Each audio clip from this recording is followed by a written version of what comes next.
நற்செய்தி வாசகம். மார்க் எழுதிய நற்செய்தி 14ஆம் அதிகாரம். ஆண்டவரின் உயிருள்ள வார்த்தைகள் 12-16, 22-26 முடிய வார்த்தைகள். புளிப்பற்ற அப்ப விழாவின் முதல் நாள் வந்தது. பாஸ்கா ஆட்டுக்குட்டியை பலியிடும் அந்நாளிலே இயேசுவின் சீடர், நீர் பாஸ்கா விருந்துண்ண நாங்கள் எங்கே சென்று ஏற்பாடு செய்ய வேண்டும் என விரும்புகிறீர் என்று கேட்டார்கள். அவர் பின்வருமாறு கூறி தம் சீடருள் 2 அனுப்பினார். நீங்கள் புறப்பட்டு நகருக்குள் செல்லுங்கள். மண்குடத்தில் தண்ணீர் சுமந்து கொண்டு ஒரு ஆள் உங்களுக்கு எதிரே வருவார். அவர் பின்னே செல்லுங்கள். அவர் எந்த வீட்டிற்குள் செல்கிறாரோ அந்த வீட்டின் உரிமையாளரிடம், நான் என் சீடர்களோடு பாஸ்கா விருந்து உண்பதற்காக என் அறையை எங்கே என்று போதகர் கேட்க சொன்னார் என கூறுங்கள். அவர் மேல் மாடியில் ஒரு பெரிய அறையை காட்டுவார். அது தேவையான வசதிகளோடு தயார் நிலையில் இருக்கும். அங்கே நமக்கு ஏற்பாடு செய்யுங்கள். சீடர்கள் சென்று நகரை அடைந்து தங்களுக்கு அவர் சொல்லியவாறே அனைத்தையும் கண்டு பாஸ்கா விருந்துக்கு ஏற்பாடு செய்தார்கள். அவர்கள் உண்டு கொண்டிருந்த பொழுது அவர் அப்பத்தை எடுத்து கடவுளை போற்றி அதை பிட்டு அவர்களுக்கு கொடுத்து, இதை பெற்றுக்கொள்ளுங்கள், இது எனது உடல் என்றார். பின்பு அவர் கிண்ணத்தை எடுத்து கடவுளுக்கு நன்றி செலுத்தி அவர்களுக்கு கொடுத்தார். அனைவரும் அதிலிருந்து பருகினர். அப்பொழுது அவர் அவர்களிடம், இது எனது உடன்படிக்கையின் இரத்தம், பலருக்காக சிந்தப்படும் இரத்தம். இனிமேல் இறையாட்சி வரும் அந்நாளில்தான் நான் திராட்சைப்பழ ரசத்தை குடிப்பேன். அதுவரை ஒருபோதும் குடிக்க மாட்டேன் என உறுதியாக உங்களுக்கு சொல்லுகிறேன் என்றார்.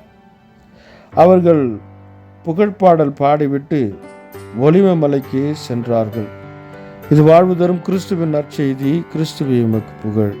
ಮಾರ್ಕ ಅಧ್ಯಾಯ 14 ವಚನ 12-16, 22-26 ಅಂದು ಹುಳಿಯಿಲ್ಲದ ರೊಟ್ಟಿಯ ಹಬ್ಬದ ಮೊದಲನೆಯ ದಿನವಾಗಿತ್ತು.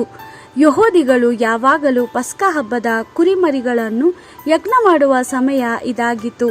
ಯೇಸುವಿನ ಶಿಷ್ಯರು ಆತನ ಬಳಿಗೆ ಬಂದು, ನಾವು ಪಸ್ಕ ಹಬ್ಬದ ಊಟವನ್ನು ನಿನಗಾಗಿ ಎಲ್ಲಿ ಸಿದ್ಧಪಡಿಸೋಣ ಎಂದು ಕೇಳಿದರು. ಯೇಸು ತನ್ನ ಶಿಷ್ಯರಲ್ಲಿ 2 ಕರೆದು, ನೀವು ಪಟ್ಟಣದೊಳಕ್ಕೆ ಹೋದಾಗ ಒಬ್ಬ ಮನುಷ್ಯನು ನೀರಿನ ಕೊಡವನ್ನು ಹೊತ್ತುಕೊಂಡು ನಿಮ್ಮ ಎದುರಿಗೆ ಬರುವನು. ಅವನನ್ನೇ ಹಿಂಬಾಲಿಸಿರಿ. ಅವನು ಒಂದು ಮನೆಯೊಳಕ್ಕೆ ನಡೆದು ಹೋಗುತ್ತಾನೆ. ನೀವು ಆ ಮನೆಯ ಯಜಮಾನನಿಗೆ, ನಮ್ಮ ಗುರುವು ತನ್ನ ಶಿಷ್ಯರ ಸಂಗಡ ಪಸ್ಕಾ ಹಬ್ಬದ ಊಟ ಮಾಡಲು ಒಂದು ಕೋಣೆಯನ್ನು ತೋರಿಸಬೇಕೆಂದು ಕೇಳುತ್ತಾನೆ ಎಂದು ಹೇಳಿ. ಆ ಯಜಮಾನನು ಮೇಲತ್ತನಿಸಲ್ಲಿ ಸಿದ್ಧವಾಗಿರುವ ಒಂದು ದೊಡ್ಡ ಕೋಣೆಯನ್ನು ತೋರಿಸುವನು. ಅಲ್ಲಿ ನಿಮಗಾಗಿ ಊಟವನ್ನು ಸಿದ್ಧಪಡಿಸಿರಿ ಎಂದನು. ಆದ್ದರಿಂದ ಶಿಷ್ಯರು ಅಲ್ಲಿಂದ ಹೊರಟು ಪಟ್ಟಣದೊಳಗೆ ಹೋದರು. ಯೇಸು ಹೇಳಿದ ರೀತಿಯಲ್ಲಿಯೇ ಪ್ರತಿಯೊಂದು ನಡೆಯಿತು. ಶಿಷ್ಯರು ಪಸ್ಕಾ ಹಬ್ಬದ ಊಟವನ್ನು ಸಿದ್ಧಪಡಿಸಿದರು. ಅವರು ಊಟ ಮಾಡುತ್ತಿರುವಾಗ ಯೇಸು ರೊಟ್ಟಿಯನ್ನು ತೆಗೆದುಕೊಂಡು ಅದಕ್ಕಾಗಿ ದೇವರಿಗೆ ಸ್ತೋತ್ರ ಸಲ್ಲಿಸಿ ಅದನ್ನು ಮುರಿದು ತನ್ನ ಶಿಷ್ಯರಿಗೆ ಕೊಟ್ಟನು. ಯೇಸು ಅವರಿಗೆ, ಈ ರೊಟ್ಟಿಯನ್ನು ತೆಗೆದುಕೊಂಡು ತಿನ್ನಿರಿ, ಈ ರೊಟ್ಟಿಯು ನನ್ನ ದೇಹ ಎಂದನು. ನಂತರ ಯೇಸು ದ್ರಾಕ್ಷಾರಸದ ಪಾತ್ರೆಯನ್ನು ತೆಗೆದುಕೊಂಡು ಅದಕ್ಕಾಗಿ ದೇವರಿಗೆ ಸ್ತೋತ್ರ ಸಲ್ಲಿಸಿ ಅದನ್ನು ತನ್ನ ಶಿಷ್ಯರಿಗೆ ಕೊಟ್ಟನು. ಶಿಷ್ಯರೆಲ್ಲರೂ ಅದರಲ್ಲಿ ಕೂಡಿದರು. ಯೇಸು, ಇದು ನನ್ನ ರಕ್ತ, ಒಡಂಬಡಿಕೆಯ ರಕ್ತ. ಇದು ಬಹು ಜನರಿಗೋಸ್ಕರ ಸುರಿಸಲ್ಪಡುವ ರಕ್ತ. ನಾನು ನಿಮಗೆ ಸತ್ಯವನ್ನು ಹೇಳುತ್ತೇನೆ, ನಾನು ದೇವರ ರಾಜ್ಯದಲ್ಲಿ ದ್ರಾಕ್ಷಾರಸವನ್ನು ಹೊಸದಾಗಿ ಕುಡಿಯುವ ದಿನದವರೆಗೆ ಇದನ್ನು ಕುಡಿಯುವುದೇ ಇಲ್ಲ ಎಂದನು. ಆಗ ಶಿಷ್ಯರೆಲ್ಲರೂ ಒಂದು ಹಾಡನ್ನು ಹಾಡಿದರು. ನಂತರ ಅವರು ಆಲಿವ್ ಮರದ ಬುಡಕ್ಕೆ ಹೋದರು. ದೇವರ ವಾಕ್ಯವಿದು.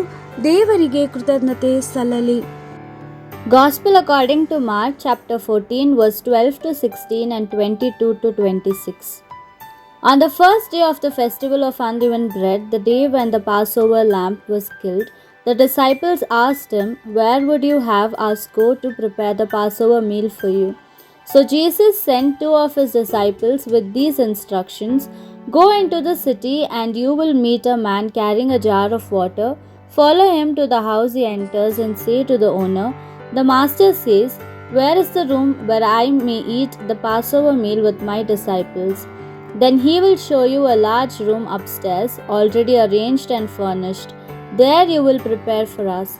The disciples went off. When they reached the city, they found everything just as Jesus had told them, and they prepared the Passover meal.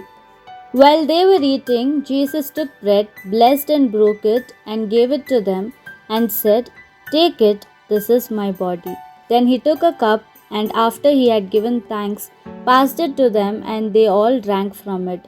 And he said, "This is my blood, the blood of the covenant, which is poured out for many.